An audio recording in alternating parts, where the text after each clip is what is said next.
سارا نے اسے بازو سے تھام کر صوفے کی طرف اشارہ کیا تھا۔ ہم نے تمہارا رشتہ مانگا ہے درخشے کے لیے، وہ اس کے برابر بیٹھتے ہوئے نرمی سے کہہ رہے تھے، اور ہمیں یقین ہے وہ انکار نہیں کریں گے۔ لیکن ماما، آپ لوگوں نے مجھے کیوں نہیں بتایا؟ اس کا سر ہلکا پھلکا درد کر رہا تھا، کیونکہ ہم تمہاری درخشے کے لیے پسندیدگی سے واقف ہیں۔ ہمیں پتا تھا تمہیں کوئی اعتراض نہیں ہوگا، انہوں نے نرمی سے کہا تھا۔ ماما، میں ابھی ان سب کے لیے تیار نہیں ہوں۔ تو تم کیوں تیار نہیں ہو؟ حیدر زمان کی آواز پر آریز نے سر اٹھا کے انہیں دیکھا تھا۔ ڈیڈ، یہ سب بہت جلدی ہے۔ ہاں ٹھیک ہے، مجھے درخشے پسند ہے، لیکن شادی بہت بڑا فیصلہ ہوتا ہے۔ ہم دونوں کے بھی اس بارے میں کوئی بات نہیں ہوئی۔ میں اسے پسند کرتا ہوں یہ کافی نہیں ہے، درخشے بھی مجھے پسند کرتی ہے یا نہیں یہ جاننا میرے لیے ضروری ہے۔ آپ لوگوں کو پہلے مجھ سے بات کرنی چاہیے تھی۔ سارا نے الجھ کے اس کے دیکھا تھا، اس کی باتیں بے ربط محسوس ہوئی تھیں انہیں۔ طلال اور فاطمہ درخشے کی مرضی سے ہی کوئی فیصلہ کریں گے نا، ایسے تو نہیں ہاں کر دیں گے وہ۔ سارا کی بات پر آریز نے پہلو بدلا تھا۔ پھر بھی آپ کو نہیں لگتا کہ آپ لوگوں نے جلدی کر دی؟ لب کاٹتے ہوئے اس نے اپنے ہاتھ سے ایک کن پٹی دبائی تھی۔ سر زیادہ درد ہوتا جا رہا تھا۔ آریز، کیا کوئی بات ہوئی ہے؟ تمہیں خوش ہونا چاہیے، لیکن تم تو پریشان لگ رہے ہو۔ سارا نے اس کے گال پہ ہاتھ رکھ کے اس کا چہرہ اپنی طرف موڑا تھا۔ وہ چند لمحے انہیں دیکھتا رہا۔ نہیں، کوئی بات نہیں، سر میں درد ہے اور تھکن ہو رہی ہے، بس آپ کافی بھجوا دیجیے گا میرے روم میں پلیز، میں تھوڑی دیر آرام کروں گا۔ Good night. وہ اپنے کمرے کی طرف بڑھ گیا تھا۔ حیدر، یہ سارا نے فکر مندی سے کچھ کہنا چاہا تھا۔ وہ ٹھیک ہے، اس کے لیے اچانک خبر تھی تو بس اسی لیے ایسا بہیو کر رہا ہے، اسے تھوڑا وقت دو۔ حیدر نے نرمی سے سارا کے ہاتھ پہ ہاتھ رکھا تھا۔ سارا فکر مند سی بیٹھی تھی، وہ بیڈ پہ چت لیٹا چھت کو ہی دیکھ رہا تھا۔ ذہن میں درخشے کی باتیں گھوم رہی تھی۔ وہ کیوں انکار کر گئی تھی؟ کیا اسے آریز پسند نہیں تھا، یا کوئی اور تو نہیں جسے وہ پسند کرتی تھی؟ اس نے بے چینی سے کروٹ بدلی تھی۔ ایسا نہیں ہو سکتا تھا، اس کی زندگی میں کوئی اور ہوتا تو آریز کو پتا ہوتا۔ پھر وہ کیوں منع کر رہی تھی اس رشتے سے؟ وہ اس کے سامنے اپنی محبت کا اظہار کیوں نہیں کر پایا؟ وہ اس کی بات پر حامی بھر کیوں نہیں پایا؟ اس کی بات پر حامی کیوں بھر آیا تھا؟ آریز نے سر تکیے میں چھپایا۔ کیا اسے درخشے سے وجہ نہیں پوچھنی چاہیے تھی؟ سر دونوں ہاتھوں میں تھامتے وہ اٹھ بیٹھا تھا۔ پتہ نہیں وہ کتنی دیر ایسے ہی بیٹھا رہا۔ جب اس کا فون بجا تھا، اس نے نمبر دیکھا۔ رائت، ہیلو، بیزاری سے ہیلو کیا گیا تھا۔ وہ اس وقت کسی سے بات کرنے کے موڈ میں نہیں تھا۔ تم پاگل ہو آریز، یہ کیا کر کے آئے ہو؟ رائت جیسے غصے میں بھرا بیٹھا تھا۔ کیا ہوا؟ تم نے کیا کہا ہے درخشے کو؟ تمہیں بتا ہی دیا ہوگا اس نے، پھر مجھ سے کیوں پوچھ رہے ہو؟ وہ اس وقت ہر چیز سے بیزار تھا۔ تم نے کیوں کہا اسے کہ تم اسے رشتے سے انکار کر دو گے؟ تم ایسا کیسے کر سکتے ہو؟ رائت نے جیسے اس کی عقل پہ ماتم کیا تھا۔ تو کیا کرتا؟ پیچھے پڑ جاتا ان کی مرضی نہیں ہے تو کیا میں زبردستی کروں؟ کم آن رائت، جب انہوں نے انکار کر دیا ہے تو میں ان کے فیصلے کا احترام کروں گا۔ وہ اس وقت ضبط کی انتہا پر تھا۔ ہاں، تم مہانتا کی مورت ہو نا، تم ایسے کیسے کر سکتے ہو؟ لیکن تم کم سے کم اس سے وجہ پوچھ سکتے تھے۔ ان سب سے کیا ہوتا ہے؟ مجھے اگر درخشے کے رویے میں تھوڑی سی بھی لچک نظر آتی تو میں ضرور پوچھتا، لیکن جب معلوم ہوا کہ سوال کا جواب ہرٹ کرے گا تو اپنے دل کا احترام کرتے ہوئے سوال نہیں کرنا چاہیے۔ میں نے بھی نہیں کیا۔ کیا کوئی سوال جو انہوں نے کہا مان لیا؟ دروازہ بجا۔ ملازمہ کافی لے کے آئی تھی۔ تم نے غلطی کی، اب تم میری بات سنو۔ تم اپنا منہ بند رکھو گے، جو بھی بات ہوگی بڑوں کے درمیان ہوگی، اور جو فیصلہ کریں گے، لیکن تم خاموش رہو گے۔ آ رہی ہے سمجھ؟ وہ سختی سے کہہ رہا تھا۔ تمہارے یہ کہنے سے پہلے میں فیصلہ کر چکا ہوں کہ مجھے خاموش رہنا ہے۔ اگر درخشے کو اعتراض ہے تو وہ خود کہیں کہ سب سے مجھے وہ پسند ہے۔ میں کسی کو نہیں کہوں گا کہ مجھے شادی نہیں کرنی یا ایسا کچھ۔ درخشے سے بھی معذرت کر لوں گا کہ میں اس معاملے میں تم کچھ نہیں کر سکتا۔ اگر انہیں اعتراض ہے تو وہ خود کہہ دیں سب کو۔ ڈوک انداز میں کہتا وہ ڈراز سے سر درد کی دوا ڈھونڈ رہا تھا۔ تمہیں جلدی نہیں آ گیا خیال؟ رائت نے طنز کیا تھا۔ اس وقت میں سامنے کھڑی تھی، مجھے اور کچھ سمجھ نہیں آیا کہ کیا کہوں سوائے ان کی بات ماننے کے۔ اس نے پانی کے ساتھ پین کلر نکلی تھی۔ ہاں پتہ ہے مجھے، جس طرح تمہارے سینسز کام کرنا چھوڑ دیتے ہیں اس کے سامنے۔ اس نے مذاق اڑایا تھا۔ Very funny. 2 منٹ رکو، میں چینج کر کے آتا ہوں۔ کافی کا گھونٹ بھرتے وہ اٹھا اور کبرڈ تک گیا تھا۔ کپڑے اٹھا کر وہ ڈریسنگ روم میں بند ہو گیا۔ کچھ دیر بعد آیا تو آرام دہ ٹراؤزر اور شرٹ میں ملبوس تھا۔ تم نے مزید کیا بات کرنی ہے؟ کوئی بات کرنی ہے کیونکہ مجھے نیند آ رہی ہے۔ بیڈ پہ بیٹھتے اس نے کافی کا مگ اٹھایا تھا۔ میں نے کیا بات کرنی ہوگی؟ آپ آرام فرمائے جناب والا، میں آپ کے آرام میں مخل نہیں ہونا چاہتا، اس کا سڑا ہوا جواب آیا تھا۔ عارض بے ساختہ ہنسا تھا۔ اب تم مجبور ناراض محبوبہ مت بنو اور بتاؤ کیا کیا آج سارا دن، کیا مصروفیات تھی؟ تو سانس میں کافی کا مگ خالی کرتے اس نے مگ سائڈ ٹیبل پہ رکھا تھا اور سونے کے لیے لیٹا تھا۔ اگلے 15 منٹ وہ دونوں باتیں کرتے رہے، پورے گھر کی روٹین، دن کی روٹین اور ادھر ادھر کی چھوٹی چھوٹی باتیں۔ چلو اب سو جاؤ تم، بعد میں ہوتی ہے بات۔ رائت کو محسوس ہو گیا تھا کہ عارض کو نیند آ رہی ہے۔ اوکے یا عزیزی، شب خیر۔ عارض نے فون بند کر کے تکیے کے ساتھ پھینکا تھا۔ رائت سے بات کر کے وہ پرسکون ہو گیا تھا۔ وہ جو بیزاری سے پورے وجود پہ تاری تھی وہ تو جیسے کہیں غائب ہو گئی تھی۔ دوست بھی خدا کی طرف سے نعمت ہوتے ہیں۔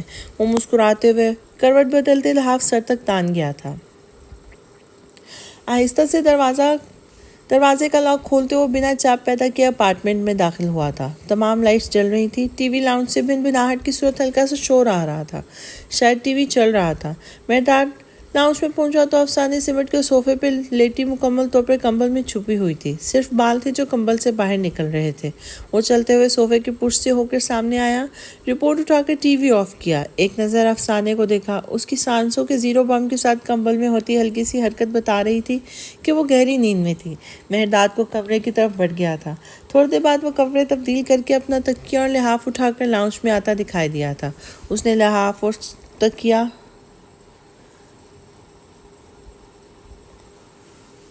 سنگل صوفے پہ رکھا اور افسانے تک آیا تھا۔ ذرا سا جھک کر صوفے کے نیچے سے اس نے ہاتھ سے تپ تپا کر کچھ چیک کیا، پھر وہ سیدھا ہو کر اس کی پشت کو ہلکے ہاتھوں سے دبا گیا اور آرام سے اسے سیدھا کیا تھا۔ اور صوفے پر اب وہ صوفہ کم بیڈ مکمل طور پر بیڈ کی شکل اختیار کر گیا تھا۔ اوپن ایریا کچن کو چھوڑ کر اس نے سارے گھر کی لائٹس آف کی تھی۔ اپنا تکیہ افسانے کے تکیے کے ساتھ جوڑ کے رکھتے اور لحاف پھیلا کر عورتیں بائیں طرف کروٹ بدلتے افسانے کی طرف رخ کر کے لیٹ گیا تھا۔ تھوڑا سا اٹھ کے افسانے کو کمبل کے سمیت اپنی طرف کھینچا کہ کہیں وہ نیند میں کروٹ بدلتے کنارے سے نیچے نہ گر جائے۔ ہاتھ بڑھا کے اس کے بالوں کو چھوا، لبوں پر مسکراہٹ آئی۔ وہ آنکھیں بند کر کے سونے کی کوشش کرنے لگا۔ موبائل کی مسلسل زوں زوں سے افسانے کی آنکھ کھل گئی تھی۔ اس سے پہلے کہ وہ خود آواز کے ماخذ کو تلاشتی، فون بند ہو گیا تھا۔ 3 سیکنڈ کے وقفے سے پھر فون وائبریٹ ہوا تھا۔ اس نے ہاتھ مار کے فون تلاشا جو سوتے ہوئے بے دھیانی میں اس کی کمر تلے دب گیا تھا۔ مندی منگی آنکھوں سے فون کی اسکرین کو دیکھا، سارا کی کال آ رہی تھی۔ فون آن کرتے وہ اٹھ کے بیٹھی تھی۔ ایک ہاتھ سے جمائی روکتے اس نے بھاری آواز میں ہیلو کیا تھا۔ افسانے، کیسی ہو بیٹا؟ سارا کی نرم فکر مند سی آواز اس کے سماعتوں سے ٹکرائی تھی۔ میں ٹھیک ہوں، آپ کیسی ہیں؟ بات کرتے ہوئے اس نے گردن موڑ کر برابر میں لیٹے مہرداد کو دیکھا تھا جو اس کی آواز سے ڈسٹرب ہوا تھا۔ تبھی لحاف منہ کے اندر کر کے بازو آنکھوں پہ رکھا تھا۔ یہ کب آیا تھا؟ وہ رات کو اس کا انتظار کرتے وقت سو گئی تھی۔ افسانے، تم ٹھیک تو ہو نا؟ کب آؤ گی ملنے؟ ایک بار تو شکل دکھا جاؤ اپنی، ایسے بھی کیا ضد ہے؟ سارا کی آواز میں تھکن تھی۔ میں ٹھیک ہوں ماما، آپ پریشان مت ہو، ہمیشہ والے الفاظ میں انہیں تسلی دی تھی۔ مہرداد نے بازو آنکھوں سے ہٹا کر نیم خوابیدہ آنکھوں سے اسے دیکھا تھا۔ وہ کمبل سینے سے لگائے ریڈ ہاف بازو ٹی شرٹ میں کھلے سنہری بالوں کے ساتھ فون کان سے لگائے بیٹھی تھی۔ میں نے کچھ اور بھی کہا تھا، ملنے کب آؤ گی؟ سارا کی بات پر وہ کچھ پل کو خاموش سی ہو گئی تھی۔ مہرداد کی طرف دیکھا، وہ اسے ہی دیکھ رہا تھا۔ نظریں ملنے پر مسکراتے ہوئے وہ اس کی طرف کھسکا تھا۔ ہاتھ بڑھا کر اس کا کمبل ہٹاتے اس کی گود میں سر رکھا تھا۔ بازو پیچھے کر کے افسانے کا ہاتھ پکڑ کے اپنے ماتھے پہ رکھا اور آنکھیں بند کر لی تھی۔ افسانے کی نظر اس کی پلکوں پہ گئی تھی، مڑی ہوئی خمدار پلکیں۔ اس کے ہونٹوں کی بناوٹ بہت خوبصورت تھی، جب وہ مسکراتا تھا تو اور زیادہ پیارا لگتا تھا۔ وہ اپنی ماں پہ گیا تھا، زینب نے بتایا تھا۔ افسانے کو یاد آیا، افسوئی رضا یقیناً بہت خوبصورت ہوں گی۔ آہستہ سے اس کے بالوں میں انگلیاں چلاتے وہ اسے دیکھے گئی۔ افسانے، سارا کی پکار پر وہ چونک کر ہوش میں آئی تھی۔ جی ماما، تم نے جواب نہیں دیا، کیا ابھی تک اپنے بابا سے ناراض ہو، اس لیے نہیں آنا چاہتی؟ نہیں ماما، میں کسی سے ناراض نہیں ہوں، نظریں داد کے چہرے پر ٹکائے وہ ان سے کہہ رہی تھی۔ سارے شکوے ختم ہو گئے؟ اس کی بات پر مہرداد کے لبوں پہ خم آیا، وہ مسکرایا تھا شاید۔ مہرداد کیسا ہے؟ وہ ٹھیک ہے نا تمہارے ساتھ؟ وہاں کے لوگ کیسے ہیں؟ وہ سب اچھے ہیں نا تمہارے ساتھ؟ سارا کو جو چیز پریشان کر رہی تھی وہ یہی تھی، سب بہت اچھے ہیں، میرا خیال رکھتے ہیں، آپ پریشان مت ہو۔ افسانے کے الفاظ پر مہرداد نے آنکھیں کھول کے اسے دیکھا تھا۔ مہرداد بھی اچھا ہے، اتنا برا نہیں ہے، کرتوت شکل سے میچ کرنے لگے ہیں۔ وہ ہلکا سا ہنسی تھی۔ مہرداد نے پلکیں سکیڑ کر اسے دیکھا تھا۔ اب اس بات کا کیا مطلب تھا؟ اوکے ماما، میں فون رکھتی ہوں، نماز کا وقت ہو گیا ہے اور ہم جلد آئیں گے آپ سے ملنے، ڈونٹ وری۔ مہرداد کی بائیں آنکھ کے کنارے پہ انگوٹھا پھیرتے اس کی آنکھوں کی سلوٹ دور کی تھی۔ وہ ابھی تک کرتوتوں والی بات پہ اسے گھور رہا تھا۔ او ہاں، میں تو بھول ہی گئی کہ تمہارے ہاں فجر کا وقت ہوگا۔ اپنا خیال رکھنا، میں رکھتی ہوں فون۔ اللہ حافظ۔ سارا فون بند کر گئی تھی تو افسانے نے فوڈ سائڈ پر پھینکا اور مہرداد کی طرف متوجہ ہوئی تھی۔ کرتوت شکل سے میچ کرنے لگے ہیں، اس بات کا کیا مطلب تھا؟ وہ اس کی گود میں سر رکھے اسے گھور رہا تھا۔ کیوں بتاؤں؟ اب ہٹو، مجھے نماز پڑھنی ہے۔ اسے ہٹانے کی کوشش کی لیکن وہ ٹس سے مس نہیں ہوا تھا۔ داد ہٹو یار۔ ہاں پہلے بتاؤ۔ وہ مسد ہوا تھا۔ تم ایسے نہیں ہٹو گے، ہاں؟ رکو ذرا۔ سمجھ کر سر ہلاتے اس نے دونوں ہاتھوں سے اس کے بال پکڑے تھے۔ افسانے وہ ہنستے ہوئے اپنے بال اس کی گرفت سے چھڑانے کی کوشش کر رہا تھا۔ اٹھ رہا ہوں یار، بال تو چھوڑو۔ وہ مسلسل ہنستا جا رہا تھا۔ افسانے نے مسکراتے ہوئے بال چھوڑے۔ وہ سیدھا ہو کر بیٹھا تھا، دونوں ہاتھ سے بال سیٹ کرتے اسے گھورنا چاہا تھا۔ افسانے نے زبان نکال کر آنکھیں ٹیڑھی کر کے اسے منہ چڑھایا تھا۔ وہ گردن پیچھے پھینک کر ہنسا تھا۔ تم بچ جاؤ مجھ سے مائی ڈیئر وائف۔ فی الحال تو میں نماز پڑھنے جا رہی ہوں، تم بھی پڑھ لو۔ اٹھو شاباش مائی ڈیئر ہسبینڈ۔ پاؤں میں سلیپر پہنتے وہ کھڑی ہوئی تھی، ذرا سے چھو کر اس کے گال چٹکیوں میں بھر کر زور سے کھینچے اور جلدی سے کمرے کی طرف بھاگ گئی تھی۔ مہرداد دونوں ہاتھ گالوں پہ رکھے اس گرنے کے انداز میں لیٹا تھا۔ کچھ دیر چھت کو تکنے کے بعد وہ مسکراتے ہوئے اٹھا تھا۔ اس کا ارادہ مسجد میں نماز پڑھنے کا تھا۔ لبوں پہ مستقل مسکراہٹ کا بسیرا تھا۔ زندگی بہت خوبصورت ہو گئی تھی۔ افسانے سے بات کرنے کے بعد سارا فون ہاتھ میں لیے بیٹھی تھی۔ آج انہوں نے افسانے کی ہنسی سنی تھی۔ ان کا دل اطمینان سے بھر گیا تھا۔ اتنے عرصے میں پہلی بار وہ انہیں خوش لگی تھی۔ اس نے آج اپنے اور مہرداد کے لیے ہم کا قافیہ استعمال کیا تھا۔ جہاں سارا کا دل ایک دم ہلکا پھلکا ہو گیا تھا، وہیں آنکھوں میں نمی بھی در آئی تھی۔ بیٹیاں کتنی جلدی بڑی ہو جاتی ہیں۔ وہ جو ان کے وجود کا حصہ تھی، وہ کہہ رہی تھی کہ وہ ان سے ملنے آئے گی، اسے ان سے مل کے واپس جانا ہوگا اپنے شوہر کے ساتھ۔ وہ اپنے گھر میں اپنے شوہر کے ساتھ خوش تھی، اس بات کا اطمینان تو تھا تو اس کے خود سے دور چلے جانے کی اداسی بھی تھی، لیکن یہ تو پھر قدرتی بات تھی، سائیکل آف دی نیچر تھا۔ بچے بڑے ہو جاتے ہیں اور اپنی الگ اڑان بھرتے ہیں، لیکن اس کا مطلب یہ نہیں ہوتا کہ انہیں اب اس یونٹ کی ضرورت نہیں رہی۔ جہاں اڑنا سیکھا ہے، نئے آسمانوں میں قدم جمانے کے لیے انہوں نے اپنے گھر سے سپورٹ کرنے کی ضرورت ہمیشہ رہتی ہے۔ یہ یقین ہمیشہ ہونا چاہیے کہ اگر وہ ڈگمگا کر گرنے لگیں گے تو وہ سنبھال لیے جائیں گے۔ سارا نم آنکھوں سے مسکراتے اپنے کمرے کی طرف بڑھ گئی تھی۔ انہیں عشاء کی نماز پڑھنی تھی، اپنے بچوں کی خوشیوں کے طویل ہونے کی دعا کرنی تھی۔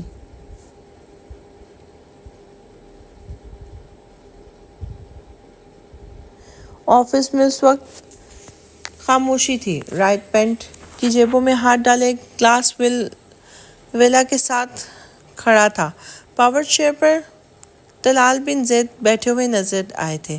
ان کے سامنے والی چیئر پر فاطمہ متفکر سے بیٹھی تھی۔ رائٹ گہرا سانس لیتے ان کی طرف مڑا تھا۔